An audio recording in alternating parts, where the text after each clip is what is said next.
Where did we stop last lecture?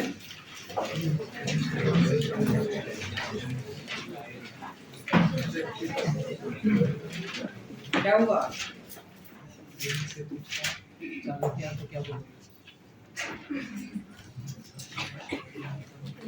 We isolated DNA. The next thing that we have to understand is how exactly that DNA gets inserted in a cloning vector. So when we talk about cloning, अच्छा ये part एकदम ध्यान से सुनना, ठीक है?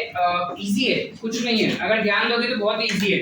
But then majority of the time ना बच्चों को इसी में प्रॉब्लम होता है, ठीक है? मतलब ये कॉन्सेप्ट के बेस पे जो क्वेश्चंस आते हैं ना, उसमें प्रॉब्लम होता है. इजी कॉन्सेप्ट है, बट ध्यान नहीं देते ना, इससे प्रॉब्लम होता है. तो ध्यान दो खाली क्या है, ठीक है? जब हम वेक्टर्स का बात करते हैं,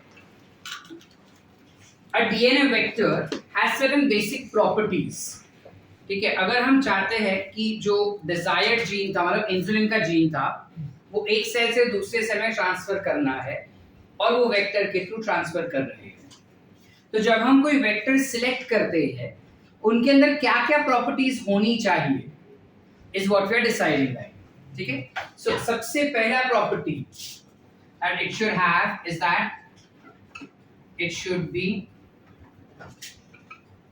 self replicating, यानी अपने आप को मल्टीप्लाई करने आना चाहिए उसको. ये नहीं कि किसी और पे डिपेंडेंट रहे मल्टीप्लाई करते समय, ठीक है? It should be small in size. वो खुद साइज में छोटा होना चाहिए. ऐसा क्यों बोल रहे हैं सर? सपोजली बैग दे, सपोज ये बैग है, ठीक है? इसमें मैंने बुक्स डाली हुई है. ना consider that books to be a vector. Books जितनी कम रहेगी, मैं दूसरे की चीजें इसमें उतना ही ज्यादा भर पाऊंगा. लेकिन बुक्स जितना ज्यादा रहेगा, मैं फॉरेन डीएनए उतना ही कम डाल पाऊंगा ना. So if I have a cell and within a cell, if this particular vector itself is taking lots of space, तो फॉरेन डीएनए मतलब इंसुलिन टाइप्स के जीन्स को अंदर डालने के लिए जगह नहीं बचेगा ना ज्यादा, तो छोटे छोटे जीन्स डालने पड़ेंगे. तो इंस्टेड हम क्या चाहते हैं कि वेक्टर का साइज छोटा हो, ताकि फॉरेन डीएनए बड़ा डाल सके हम. समझे कि नहीं समझे? दूसरा प्रॉपर्टी ये होना चाहिए उसके पास. Third property is that this particular vector that we are talking about should be able to express stably in host cell. Meaning, suppose हमने वेक्टर सेलेक्ट कर लिया प्लाज्मिड. प्लाज्मिड के अंदर हमने इंसुलिन डाल दिया. अब वो प्लाज्मिड हमको डालना किसके बॉडी में था? नंदिनी के बॉडी में.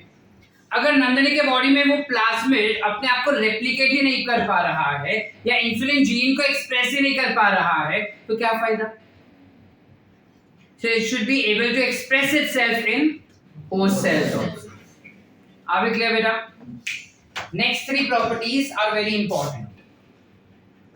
First of those is that it should possess ORI sequence. अब ये ORI sequence क्या होता है? ORI sequence is basically a sequence which decides how well that particular plasmid or vector will be able to replicate itself.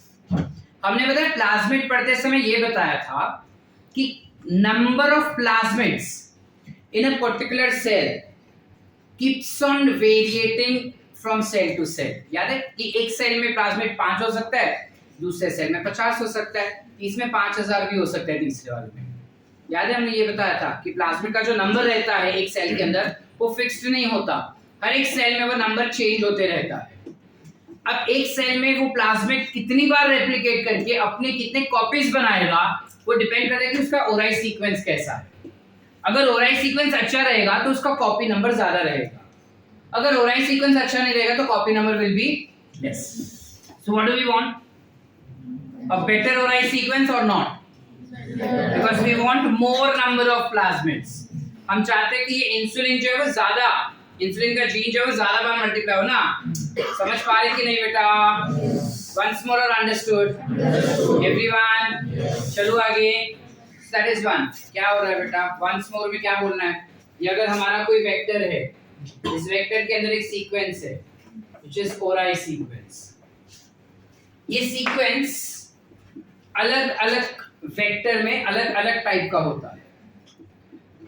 जिसमें sequence बहुत ही अच्छा होगा वो इस प्लाज्मिड को या इस वेक्टर को फास्ट मल्टीप्लाई करवाएगा, तो कॉपी नंबर ज्यादा रहेगा. समझ पा रहे? जितना ज्यादा मेरे पास इंसुलिन जीन रहेगा, इंसुलिन का प्रोडक्शन इतना ज्यादा क्वांटिटी में बनेगा, और वो ज्यादा बनाने के लिए मुझे ओराई सीक्वेंस अच्छे क्वालिटी का चाहिए. समझे? Can I go ahead? दूसरी चीज हमें क्या पता होनी चाहिए इसमें, इसके पास they should have multiple cloning sites, also called as MCS. What do we understand by the multiple cloning site? Multiple cloning sites यानी they should have multiple restriction sites. इसका क्या मतलब हुआ सर?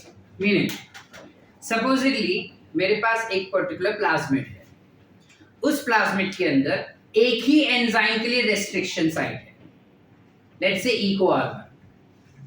तो जब मेरे पास EcoR1 होगा सिर्फ तभी मैं वो प्लाज्मिड का इस्तेमाल कर पाऊंगा. यस और समझ पा रहे कि नहीं? लेकिन अगर सपोज मेरे पास 7 और अलग अलग एंजाइम्स के लिए उसके पास रेस्ट्रिक्शन साइट होता, तो 7 में से कोई भी होता मैं उसका इस्तेमाल कर सकता हूं. So which is better, 7 वाला या 1 वाला? समझ पा रहे? Like for example मेरे पास एक नॉर्मल फोन है, incoming outgoing snake game done, और दूसरा स्मार्टफोन है. हम स्मार्टफोन ज्यादा प्रेफर करेंगे ना, बिकॉज वो एक ही कैरी करो और सब आ जाता है उसमें. इसमें तो कुछ है ही नहीं. समझ पा रहे कि नहीं समझ पा रहे? तो बाय डिफॉल्ट कंज्यूमर यूटिलिटी किसका बढ़ेगा, इसका या इसका? स्मार्टफोन का ना. सेम चीज बेटा, अगर कोई पर्टिकुलर वेक्टर है जिसके पास एक ही क्लोनिंग साइट है, यानी एक ही जगह जहां पे हम फॉरेन डीएनए डाल सकते हैं, तो उसका यूटिलिटी कम हो जाता है. लेकिन अगर अलग अलग एंजाइम्स का क्लोनिंग साइट रहेगा तो मैं उसका यूटिलिटी बढ़ जाएगा, क्योंकि कुछ भी होगा मैं उसका इस्तेमाल कर सकता हूं. जैसे फॉर एग्जांपल अगर हम कपड़े पहन रहे हैं और हमारे पास ब्लैक टी शर्ट है या ब्लैक जीन्स है, ब्लैक जीन्स के ऊपर कोई भी टी शर्ट पहना चल जाता है.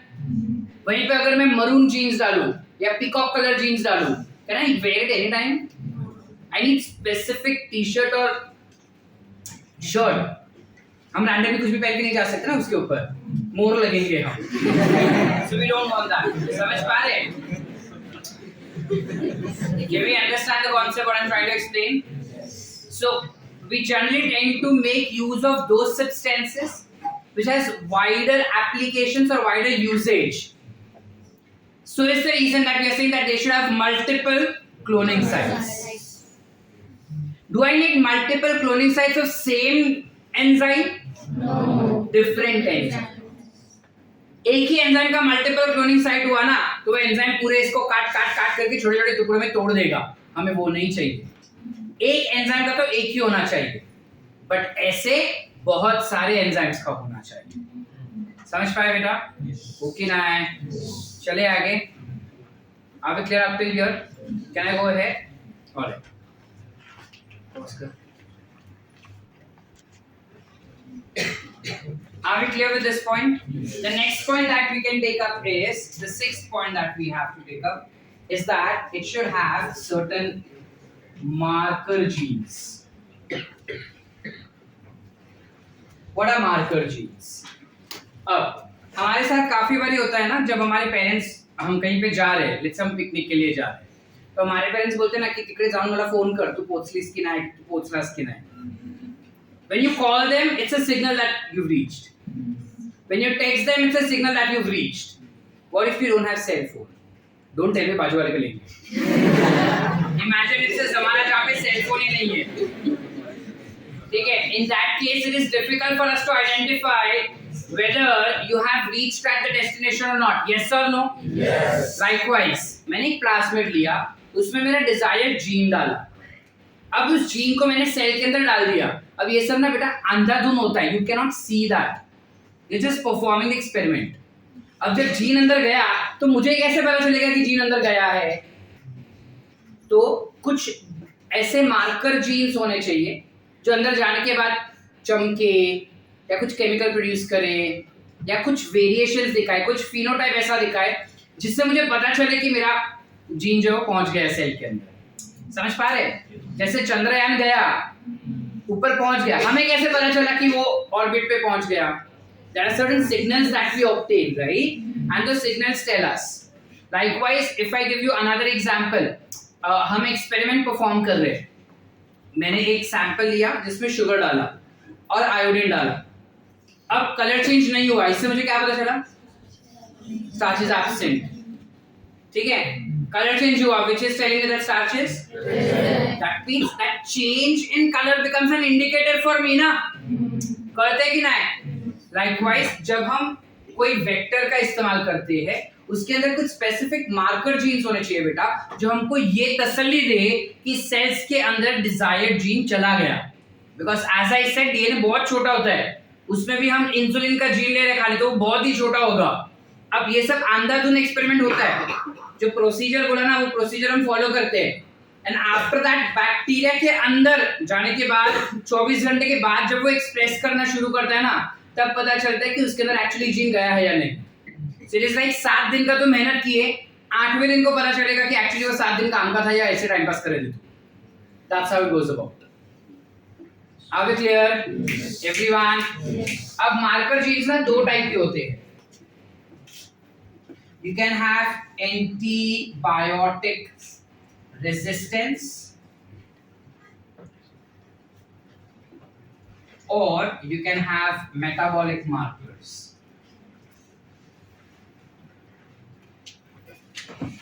ठीक है, ये क्या होते हैं मैं बताता हूँ थोड़ी देर।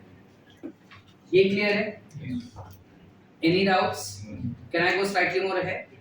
इस हिसाब से बेस्ट वेक्टर जो हमको देखने मिलता है that is plasmid. Which is the best vector? Plasmid. Plasmid is the best vector. क्यों? पहली बात, it is a double-stranded circular DNA, correct? Which has all these requirements. Self-replicating होता है, stably express कर पाता है, ORI sequence होता है, MCS भी होता है, ये भी होता है और ये भी होता है उसके अंदर। इसलिए it is the best thing that we can use. सबसे पहले it was discovered by a scientist called as Joshua Lederberg, and this was discovered in E. coli. You know what is E. coli now? इसका जो length होता है ना plasmid का, its size will range from 1 kilodalton to 1000 kilodalton. Actually 100 kilodalton.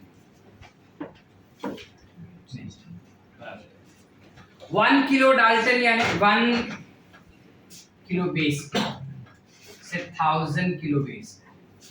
Meaning what? 1 kilo base pair is 1000 base pairs हो सकता है, या फिर 1000 base pairs हो सकते हैं उसके अंदर। So जो प्लाज्मिड का साइज है, या तो वो 1000 बेस पेयर्स का हो सकता है या 1000 बेस पेयर्स का हो सकता है। मैथ्स नहीं आता ना Priyanka? 1000 10 lakhs, okay? You need tens, thousands, 10 lakhs. Are we clear up till here, beta? Everyone, did we understand? Can I go ahead? जो प्लाज्मिड्स रहते हैं, it can be found naturally within the cells or we can synthesize it artificially. तो plasmids का अगर नामकरण करना होगा ना तो कैसे होता है? You have a plasmid which is let's say PUC19 or you have PBR322. ठीक है, ये बोर्ड है पूरा। This P stands for plasmid. टिक बंद करो। This UC stands for University of California. It stands for University of California. मतलब यहाँ पे इसका डिस्कवरी हुआ था। This BR stands for Bolivia and Rodrigues, यानी इन्होंने डिस्कवर किया था. तो सर कसं काय? In this place of discovery, or it is scientist to discover it. किसी का भी abbreviation हो सकता है. ठीक है? Last में we have 19 over here and we have 322 over here. Can you see that? Yes. This 19 or 322 are random numbers. There is no specific reason why these numbers are seen. ठीक है? अब possibly वो scientist का birthday था तो वो डाल दिया, या वो टेस्ट ट्यूब ने करेक्ट रिजल्ट दिया तो वो डाल दिया. समझ पा रहे कि नहीं समझ पा रहे? Yes or no बेटा? Yes. So it's a random thing. We don't know why it is discovered so far. Are we clear up till here? Any doubts? इतना लिखे पहले quickly. चलो.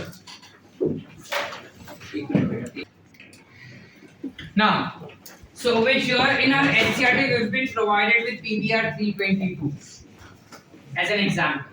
ठीक है? अब जो मैं बोल रहा हूँ ना सब कुछ साइड में छोड़ो. I'm not erasing anything. It will remain as it is.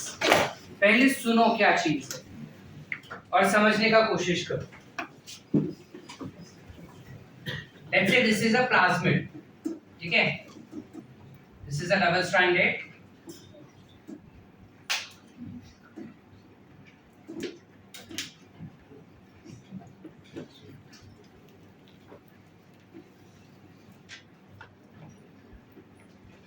This becomes a double stranded plasmid. So that is PBR 322. इसमें you have an ORI sequence. We know what is ORI sequence. You have a sequence what is ROP, replication of plasmid. So plasmid replication basically starts from here, ROP से. ठीक है, इस sequence से. Then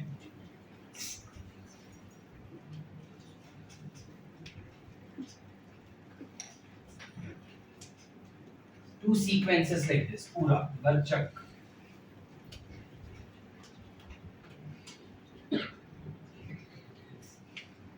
Where this is tetracycline resistance and this is ampicillin resistance.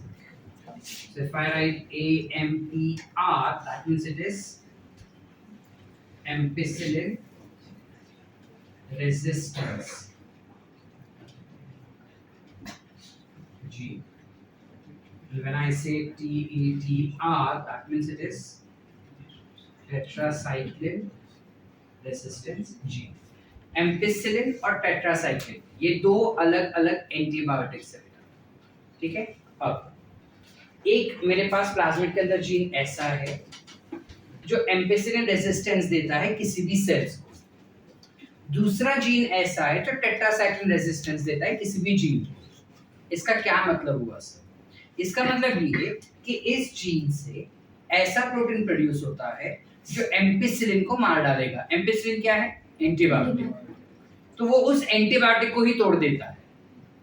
इस gene से ऐसा protein बनेगा जो एम्पिसिलिन केमिकल को ही तोड़ देता है. अब उस केमिकल को ही तोड़ दिया. हम साउथ मूवीज देखे रहेंगे ना, काफी हीरो क्या करते हैं, ऐसा गोली आया उस गोली का गोला बना के फिर फेंकते हैं, बॉम्ब फूटता है.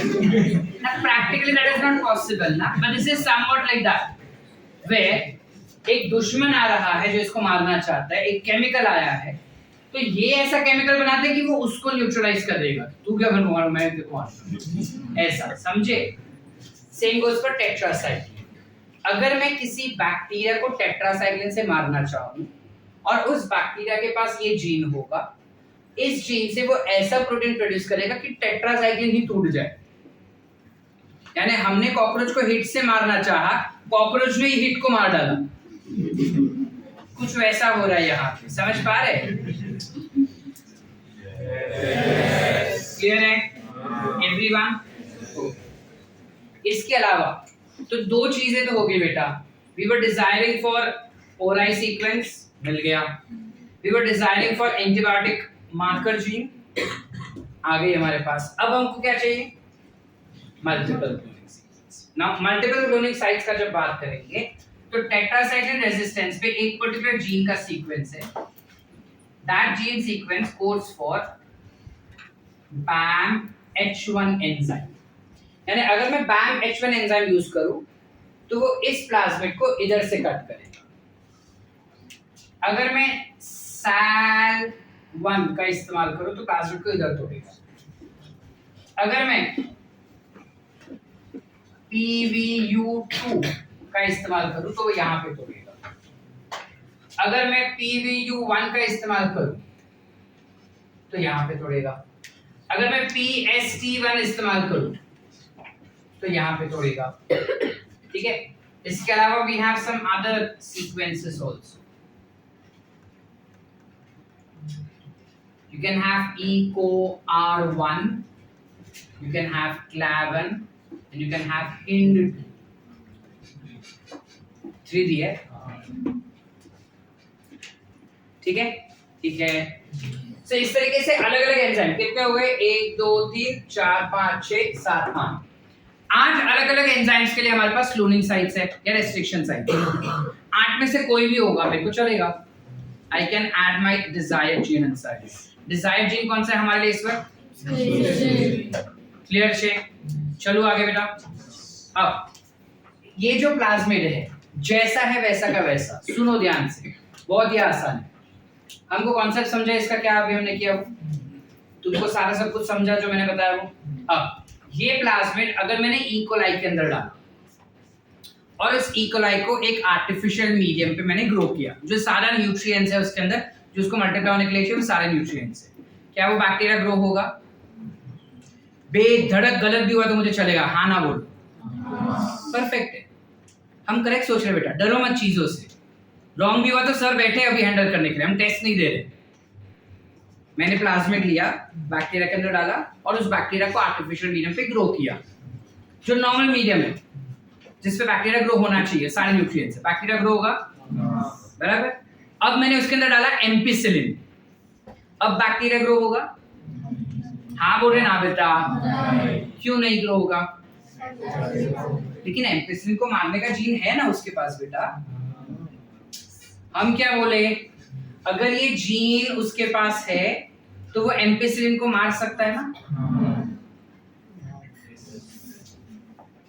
सपोज आई हैव तलवार, 2 तलवारें हैं मेरे पास. एक जो सिर्फ एम्पिसिलिन को मार पा रहा है और किसी को नहीं, दूसरा जो सिर्फ टेट्रासाइक्लिन को मार रहा है. ठीक है. अब प्रसन्न बोलते कि सर आप मेरे साथ आओ. रात को जब मैं मेस पे जाता हूँ या मेरे घर पे जाता हूँ ना, तो आसपास बहुत एम्पिसिलिन और टेट्रासाइक्लिन आते हैं. आप मेरे साथ रहेंगे तो आप उसको मार डालना. अगर मैं ना आऊँ तो उसके पास तलवार है तो एम्पिसिलिन तो उसको मार डालेगा, वो टेट्रासाइक्लिन तो उसको मार डालेगा. अब वो मुझे चिपक के चल रहा है. अब एम्पिसिलिन आया, मैं तो हूं ना उसके साथ, उसको मार सकता हूँ. बैक्टीरिया के अंदर प्लाज्मिड गया और मैंने बैक्टीरिया को नॉर्मल मीडियम पे ग्रो किया, तब ग्रो हो गया. एम्पिसिलिन डाला तो बैक्टीरिया अपने आप को प्रोटेक्ट कर पा रहा है? यस और no? Yes. It will grow or die? Grow. Perfect. अब मैंने टेट्रासाइक्लिन डाला, will it grow or die? Grow. तो उसका शिवला पहला काय कॉन्सेप्ट है? Everyone. Everyone. Concept clear? Once more or understood? Understood. चलो आगे. चलो यहाँ तक क्लियर है. अब cut to. Supposedly green marker ही नहीं है. सपोजिटली मैंने BAM-H1 एंजाइम का इस्तेमाल किया. जब मैं BAM-H1 एंजाइम का इस्तेमाल कर रहा हूं, ऑब्वियसली डीएनए इधर से टूट जाएगा. ओके ना बेटा? डीएनए टूट गया. अब तोड़ने के बाद मेरा डिजायर्ड जीन कौन सा था? तो मैंने वो इंसुलिन का जीन इसमें डाल दिया. Did I add my insulin gene? Insulin gene डाल के there is an enzyme called as ligase. कौन सा एंजाइम बेटा? लाइगेज. लाइगेज डाल के मैं दोनों जीन को जोड़ रहा हूं. Ligase if you remember biomolecule, ligase enzyme से की वजह से ये दोनों डीएनए जो थे वो चिपक गए. एंडोन्यूक्लियस ने कट किया, लाइगेज ने ज्वाइन किया. सो एंडोन्यूक्लियस ने फॉस्फोडाइस्टर बॉन्ड तोड़े, लाइगेज ने वो फॉस्फोडाइस्टर बॉन्ड जोड़े. अरे क्या शॉर्ट याद है? क्लियर? अब देखो, अगर ये जीन मेरा ऐसे है ATGGCC व्हाटएवर सीक्वेंस, ये पूरा इंटैक्ट जीन होगा तो एमआरएनए बनेगा इससे और उस एमआरएनए से प्रोटीन बनेगा. अब मैंने जीन को बीच में से तोड़ दिया और एक नया सीक्वेंस डाला। Is my gene intact now? No. सुनो क्या किया मैंने, मेरे पास तलवारें थी ना दो, ठीक है, एक एम्पेसिलिन वाला था, एक टेट्रासाइक्लिन वाला था, बराबर। टेट्रासाइक्लिन वाला तलवार मेरा टूट गया, तो मैंने बीच में प्लास्टिक डाल दिया, अब किधर लोखंड का, मैंने बीच में प्लास्टिक डाला और सेलोटेप लगा दिया। क्या वो तलवार है अभी? टूट गया ना, विल इट फंक्शन लाइक तलवार? लेकिन प्लास्टिक तो इंटैक्ट है ना, प्लास्टिक उसका काम करेगा, मारने का नहीं करेगा, बट उसका जो काम है वो करेगा, विच इज दो चीज को जोड़ के रखने का। समझ पा रहे हैं? यस और नो? यस। अब फिर से प्रश्न मेरे साथ चिपक के चल रहा है, इससे डर लग रहा है। अब एम्पेसिलिन आया, क्या मैं उसको मार पाया? ये एम्पेसिलिन वाला है, ये टेट्रासाइक्लिन वाला है। कौन सा टूटा था? कौन सा जोड़ा था मैंने? कौन सा इंटैक्ट है? एम्पेसिलिन नहीं रे, एम्पेसिलिन। चल, अब एम्पेसिलिन आया प्रसन्न को मारने के लिए, मैं तो था ना उसके साथ, क्या मैं उसको बचा पा रहा हूँ? मार दिया। पीछे से टेट्रासाइक्लिन भी आया, क्या मैं उसको मार पा रहा हूँ? उसने मेरे को मार डाला, प्रसन्न भी मरा। बस यही कॉन्सेप्ट यूज करना है। Come to the cells, I have a plasmid जो इंटैक्ट था पूरी तरह से। तब हमने बोला कि दोनों ही एंटीबायोटिक उसको मार नहीं पा रहा था, क्योंकि वो एंटीबायोटिक को मारता था। अब ये जो मॉडिफाई किया ना हमने इंसुलिन जीन के साथ वाला, वो मैंने बैक्टीरिया के अंदर डाला। जब मैंने वो बैक्टीरिया के अंदर डाला और फिर बैक्टीरिया को आर्टिफिशियल मीडियम पे ग्रो किया, जब मैंने उस बैक्टीरिया को आर्टिफिशियल मीडियम पे ग्रो किया, तब नॉर्मल मीडियम पे मैंने उसको ग्रो किया बिना किसी एंटीबायोटिक, क्या वो बैक्टीरिया ग्रो होगा? जोर से बोलो, कॉन्फिडेंटली बोलो, ठीक है। अब मैंने उसमें एम्पेसिलिन डाला, क्या वो बैक्टीरिया ग्रो होगा? मैंने टेट्रासाइक्लिन डाला, क्या वो बैक्टीरिया ग्रो होगा? Perfect, that's how you answer. Short concept clear? Once more or understood? Once more or understood? Once more or understood? नक्की इसके ऊपर अगर प्रॉब्लम क्वेश्चंस में डालूं टेस्ट में, हम सॉल्व करके आएंगे नक्की।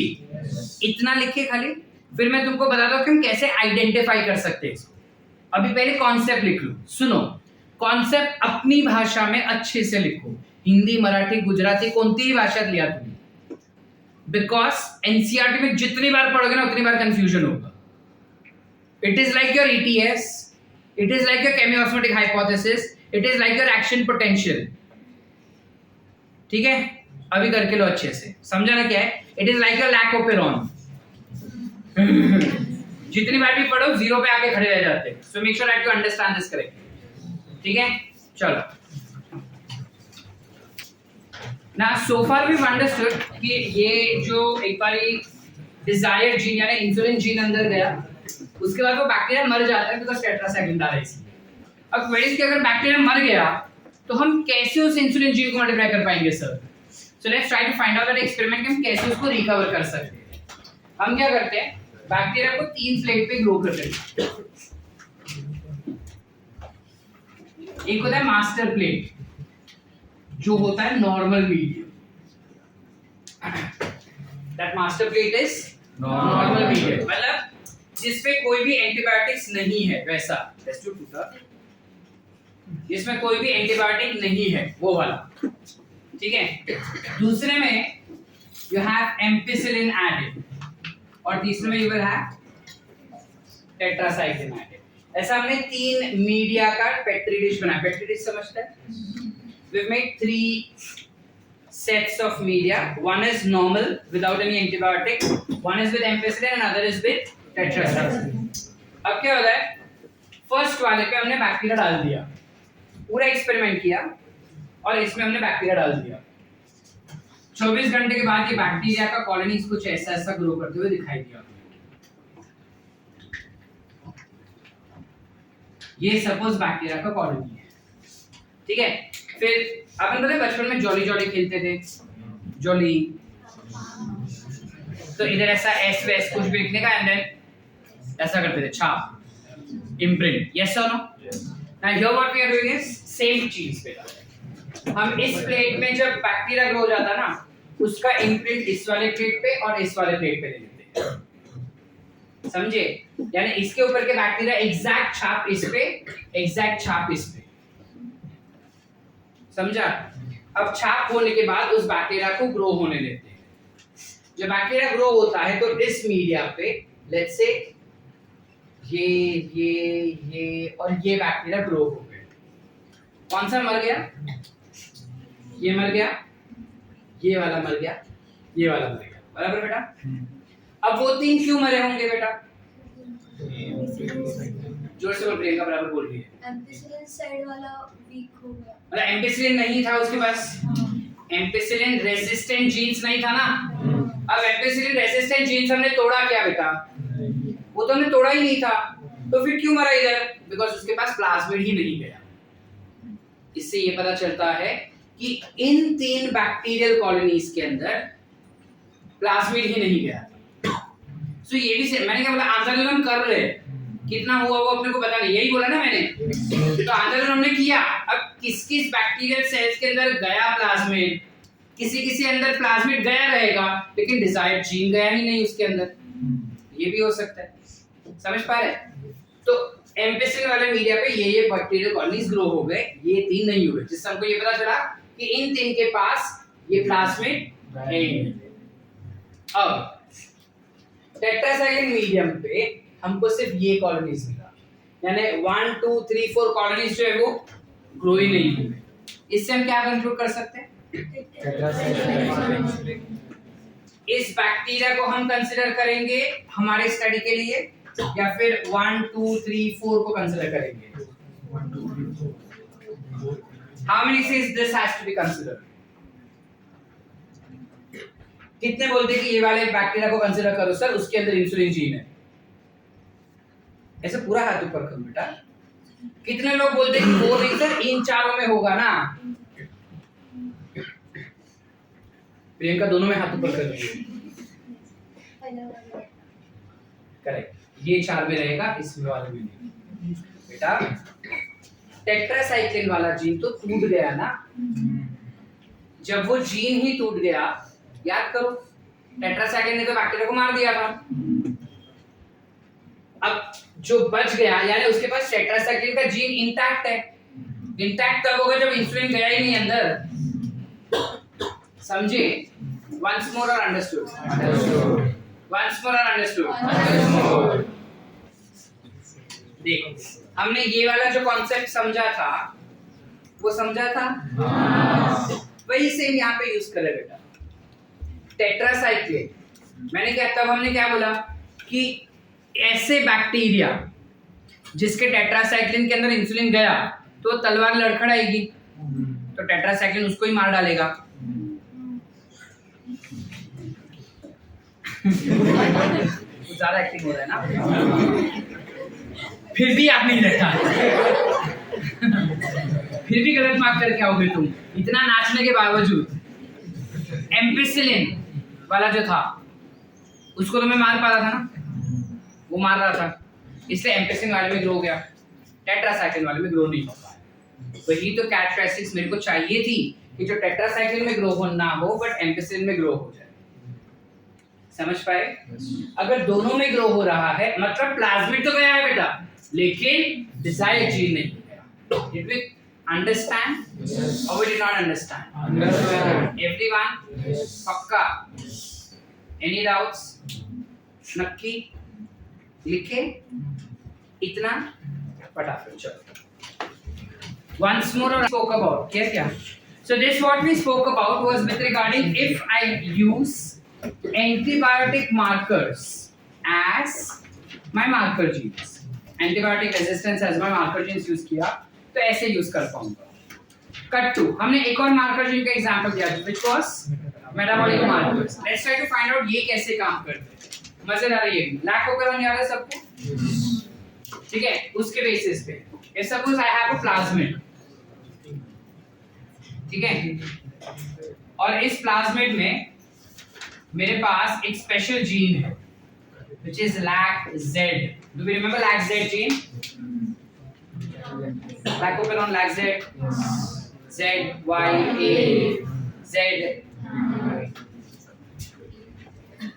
lactate. ठीक है? What is this lactate? Which enzyme will it synthesize? जोर से बोल. बीटा गैलेक्टोसिडेज बनाएगा ये. गैलेक्टोसिडेज बनाया इसने. क्या काम करता है? क्या फंक्शनल रोल है इसका? हाइड्रोलिसिस ऑफ, बराबर है.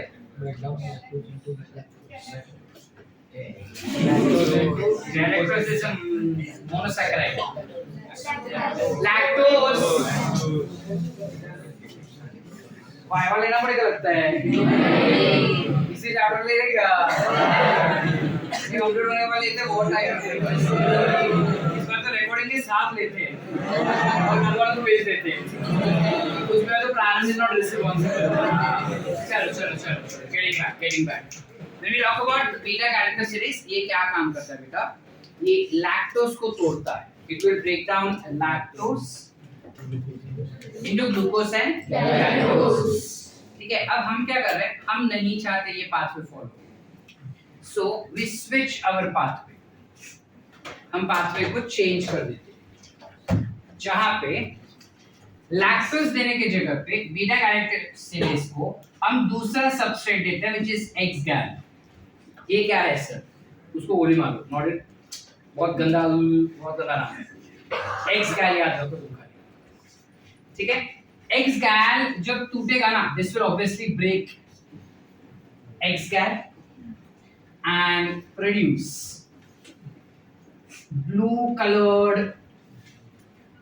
product. अब जब प्रोडक्ट ही ब्लू कलर का है और वो बैक्टीरियल सेल के अंदर बन रहा है, तो सेल कौन से कलर का होगा? So bacterial colonies will be which color? करते ओके नाही. काय म्हणतात भाऊ? कळलं की नाही? क्या बोले हम? हमारे प्लाज्मिड में लैक्टेज जीन है जो बीटा गैलेक्टोसिडेज एंजाइम बनाता है जो लैक्टोज को हाइड्रोलाइज करता है. बट लैक्टोज के जगह मैंने उसको दे दिया X-gal. तो X-gal की वजह से जब एंजाइम X-gal को तोड़ता है तो ब्लू कलर का प्रोडक्ट देता है. और वो ब्लू कलर का प्रोडक्ट जो मिल रहा है that will do what? Colonies blue colour का देगा. सिंपल. अब मैंने इसके साथ किया धोखा. मैंने क्या किया?